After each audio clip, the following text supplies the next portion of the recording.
कहानी है रीले नाम की एक लड़की के इमोशंस यानी जज्बात की, जो कि उसके दिमाग के अंदर काम करते हैं। जब वो पैदा हुई तो उसी के साथ सबसे पहले जो उसके दिमाग में इमोशन पैदा हुआ वो खुशी थी और दूसरा उदासी। लेकिन जैसे जैसे वो बड़ी होती रही उसके दिमाग के अंदर कुछ और इमोशंस भी पैदा हुए, जिसमें डर, गुस्सा और यादों की दुनिया थी। डर उसे गलत काम करने से रोकता था। उसे जब कोई चीज पसंद नहीं आती थी तो गुस्सा इस बात को बताने में उसकी मदद करता था। खुशी उसे हर बुरे हालात में भी खुश रहने में मदद करती थी। यादों की दुनिया ने उसके दिमाग में छोटी छोटी दुनिया बनाई हुई थी, उन चीजों की जिसे वो रोज करना पसंद करती थी, जैसा कि फैमिली की दुनिया, दोस्तों की दुनिया, खेल की दुनिया। साथ ही यादों की दुनिया उसकी कुछ यादों को जिंदगी भर के लिए महफूज भी करती थी, ताकि वो बड़े होकर भी इन चीजों को याद रखे। आज रिली अपने पुराने घर को छोड़कर एक नए घर जा रही थी। दिमाग के अंदर सारे इमोशंस को समझ नहीं आ रहा था कि वो रिली की कैसे मदद करे। तब उनकी लीडर खुशी सारे हालात को देखती है और उसकी खुश रहने में मदद करती है। उनके घर में बहुत सी परेशानियां होने के बावजूद भी वो उसे उसकी यादों की दुनिया से कुछ खेल की याद दिलाती है, और यहाँ खेलने से उसकी पूरी फैमिली का ध्यान परेशानी से कुछ देर के लिए हट गया था। लेकिन किसी वजह से उसके डैड को वहाँ से जाना पड़ता है, इसीलिए वो उदास होने लगी थी। तो खुशी उसको एक पिज्जा की याद दिलवाकर दोबारा खुश कर देती है। खुशी कभी भी रिली को उदास नहीं होने देती थी और ना ही उदासी को उसकी किसी याद को छूने देती थी, क्योंकि उदासी का एक टच पूरे लम्हे को या पूरी याद को उदास बना देता था।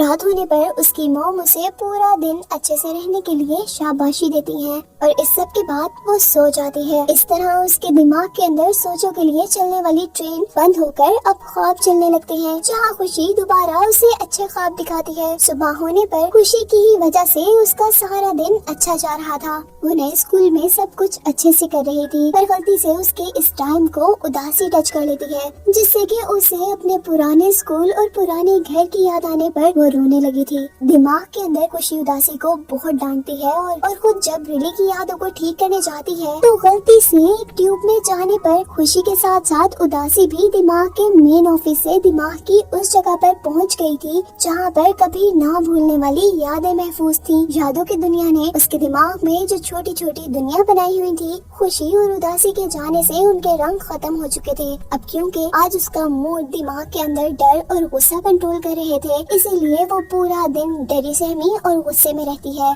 उसका ऐसा रवैया देखकर उसके डैड भी उसे डांट देते हैं और रिली गुस्से में अपने कमरे में चली जाती है। उसके डैड के मनाने पर भी जब वो नहीं मानती तो उसकी यादों की दुनिया से वो दुनिया टूट जाती है, जिसमें वो और उसके डैड बच्चों की तरह शरारतें करते थे और बंदर की तरह बातें करते थे। अब रिली को उसकी फ्रेंड की कॉल आती है, जो उसे बता रही थी कि उसकी जगह उन्होंने अपनी गेम में एक नई लड़की को रख लिया है। ये सुन रिली के मूड को गुस्सा कंट्रोल करने लगता है और गुस्से में वो कॉल बंद कर देती है। इस तरह उसके दोस्तों वाली दुनिया भी उसके दिमाग में टूट जाती है। खुशी ये सब देखकर बहुत परेशान थी। वो जल्दी से अपनी जगह पर वापस जाना चाहती थी, लेकिन उसे रास्ता ना पता होने की वजह से वो ऐसा नहीं कर पा रही थी। और तभी दिमाग में उसे रिली के ख्यालों का दोस्त बिंग बोंग मिलता है, जो काफी उदास था क्योंकि रिली अब उसके ख्यालों में उसके साथ नहीं खेलती थी। खुशी उसे अपनी मुश्किल बताती है और बिंग बोंग उसे उनकी मंजिल पर पहुंचने में मदद करता है। वो लोग रिली के दिमाग के कुछ हिस्सों से होते हुए उसकी सोचों की ट्रेन तक पहुंचना चाहते थे, ताकि वो ट्रेन उन्हें उनकी मंजिल तक पहुंचा दे। पर यहाँ उनके लेट आने की वजह से ट्रेन निकल चुकी थी। यहाँ खड़े हुए बिंग बोंग देखता है कि रिली के दिमाग से वो सब टूटता जा रहा था, जहाँ वो और रिली खेला करते थे। ये सब देख वो बहुत दुखी हो चुका था। खुशी उसे खुश करने की कोशिश कर रही थी, लेकिन कोई फायदा नहीं होता। और तब उदासी आकर उससे बात करती है, उसके पास बैठती है और उसकी सारी बातें सुनती है। ये सब करने से बिंग बोंग काफी बेहतर फील कर रहा था। उसका मूड भी अब काफी हद तक ठीक हो चुका था।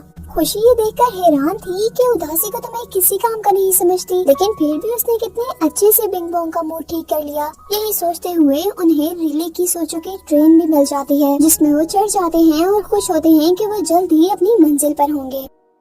अब रिली का क्योंकि ये सोने का वक्त था, इसीलिए उसके दिमाग में सोचों की ट्रेन रुक जाती है और ख्वाब चलने लगते हैं। उसके ख्वाबों को आज उसके दिमाग में उसका इमोशन डर कंट्रोल कर रहा था। यहाँ ट्रेन के रुकने की वजह से उदासी और खुशी भी रुक चुके थे, पर तभी उनको आइडिया आता है कि ट्रेन के चलाने के लिए उन्हें पहले उसके ख्वाब में जाकर उसे जगाना होगा। वो लोग उसके दिमाग में मौजूद एक जोकर की मदद से उसे डरा कर उठा देते हैं। तो फाइनली उसके जागने पर ट्रेन तो चल जाती है, लेकिन क्योंकि उसके दिमाग के अंदर अभी सब कुछ गुस्सा कंट्रोल कर रहा था, इसीलिए जल्दी उठने पर भी उसे गुस्सा आ जाता है। लिली के दिमाग में गुस्सा उसे बताता है कि इस शहर में तुम्हारे साथ कुछ अच्छा नहीं हो रहा, तुम अपने पुराने घर वापस चली जाओ। और लिली गुस्से की बात मानते हुए अपना बैग पैक करती है और बस की टिकट के लिए अपनी मॉम के बैग से उनका कार्ड चुरा लेती है। कार्ड के चुराने पर उसके दिमाग में बना सच्चाई का पुल भी टूट जाता है, जिस पुल के ऊपर उसकी सोचों की ट्रेन चलती थी। ये पुल असल में उसकी सोचों को कॉन्फिडेंस देता था कि वो जो भी कर रही है सब ठीक कर रही है, इसीलिए उसकी सोचों की ट्रेन भी अच्छे से चलती रहती थी। पर पुल के टूटने से अब उसकी ट्रेन भी रुक चुकी थी,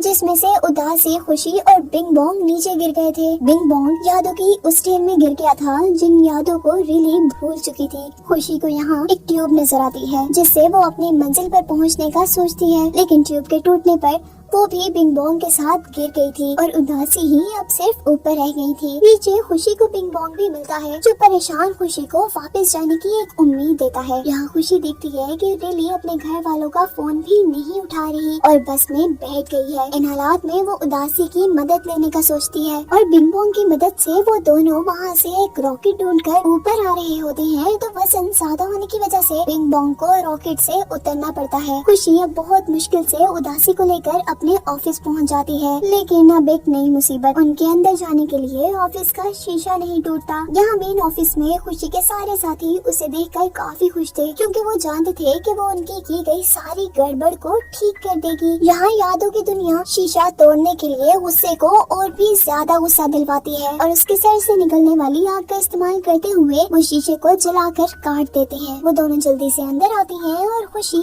सारा काम उदासी को सौंप देती है। उदासी पहले रिली के दिमाग से उन सारी सोचों को निकालती है जो सोच गुस्से ने उसे दी थी, और फिर उसको उसकी फैमिली की अच्छी बातें याद करवा कर उसे उदास कर देती है। उदासी की ये सब करने से रिली जल्दी से बस को रोक देती है। उसे पता चल जाता है कि वो गलत कर रही थी और जल्दी से अपने घर जाने पर अपने मॉम डैड को बताती है कि उसे अपनी पुरानी सब चीजें याद आ रही हैं। उसे अपना घर, अपना स्कूल, अपने फ्रेंड्स सब कुछ याद आ रहा है। उसके मॉम डैड समझ गए थे कि ये सब रिली की गलती नहीं है, वो असल में बड़ी हो गई है, इसीलिए हर चीज को महसूस करती है। ये सब होने के बाद यहाँ उसके दिमाग में सिर्फ खुशी ही सब कुछ नहीं संभालती, बल्कि कुछ अरसे में वक्त के लिहाज से हर इमोशन को अपना काम करना आ गया था। यहाँ यादों की दुनिया से जितनी दुनिया उसकी टूटी थी वो उसके बचपन की थी, जिसे एक दिन टूटना ही था। अब बड़े होने पर उसके दिमाग में बहुत सी नई दुनिया बन गई थी, जैसे फैशन की दुनिया, म्यूजिक की दुनिया और दोस्तों की दुनिया, जिन सभी को दिखाते हुए ये मूवी यहीं पर खत्म हो जाती है।